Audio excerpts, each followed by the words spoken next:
I know we're coming on half hour early this morning. I apologize for any confusion, but I hope you'll eventually wish to tune in this morning.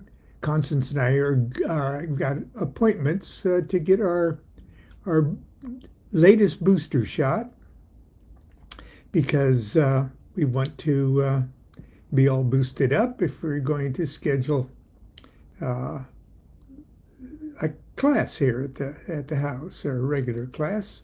So we want to be all boosted up. Anyway, what you're looking at here is our lodge uh, magazine that came out every uh, every 90 days for I don't know how many years, but this is the autumn equinox uh, 1980.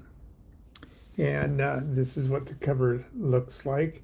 These are pretty rare. We probably only printed up uh, at the most 100 of them and sent them out to members of the OTO just free of charge. Um, and this one actually, you may not believe this, but this is the back cover. Okay. It looks like the front cover, okay, because it opens up like this, and there's the, it looks like the front cover, but actually, this, the back cover, is the front cover because we're going to read the book like the Chinese read the books. Okay. Uh, it's LIBER 21, the KHING KANG. Okay. And that's what I'm going to share with you this morning. Uh, see, you open up the back and it's printed this way. LIBER 21, the KHING, the classic of purity. And it's written down by me, Ko Yoon. That must be Crowley. An episode of the Dynasty of Wu, and now made into rhyme by me, Aleister Crowley, it says. So I'm not sure exactly the difference in Taoist texts. When Crowley was writing this stuff, material translated into English was very uncommon. Okay, Legg, Legg. I did translations of the Tao Te Ching, which Crowley used to kind of formulate his own interpretations of things. But the KHING deals with the Tao, just like the Tao Te Ching does. And excuse me if my scholarship doesn't go so far as to determine what exactly is the difference between the original things that are called the KHING and the original things that are called the Tao Te Ching. But there's awesome similarities and a few places where it's different. And it's all different when it gets interpreted by Crowley. So Crowley, I don't think was translating directly from Chinese characters and trying to be a translator, but as his understanding of it, and then put into rhyme by Aleister Crowley. So that's our KHING, and we did publish the entire thing in this edition of, well, we always called it Oyez. It's an Oye, of course, but we always call it the edition of Oyez. And I'm going to share it with you this morning, just before Constance and I get in the car and drive over to the pharmacy. Section 1. Lao Kun, the master, said, Tao is, and that's T-A-O, it's pronounced Tao. Tao is devoid of form, yet heaven and earth are brought to birth and nurtured by its norm. Tao hath no will to work, yet by its way heaven, the moon, and sun rejoice to run among the starry seven. Tao has no name. Its word is growth and sustenance to all. I aim to give it a name. Tao. Heaven prosper chance. Okay. It's not the most convenient page-turning thing. Tao hath twin phase with Te, or Day, T-E-H. Tao hath twin face with Te, the silent and the stressed, of motion, those of these repose sublimely manifest. Heaven moves, pure silence he, earth rests beneath the strain. Shuttle and loom, as word and womb, their mystery sustain. Pure motion maketh rest, as silence maketh stress. If man were still, then heaven should thrill with earth to nothingness. Self loveth silence, yea, but mind distracteth it.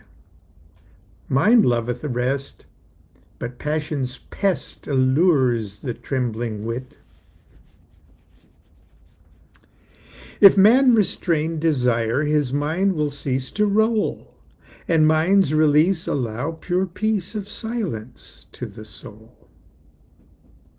The senses will not soil the thought, will not upstress, nor poisons, greed, wrath, dullness, breed their triform deadliness.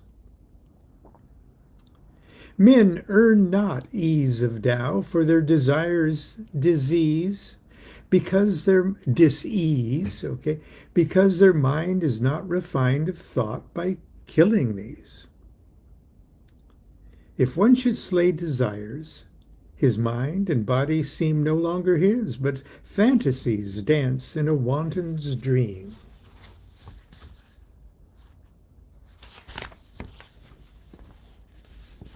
Slay mind, slay body, slay the external.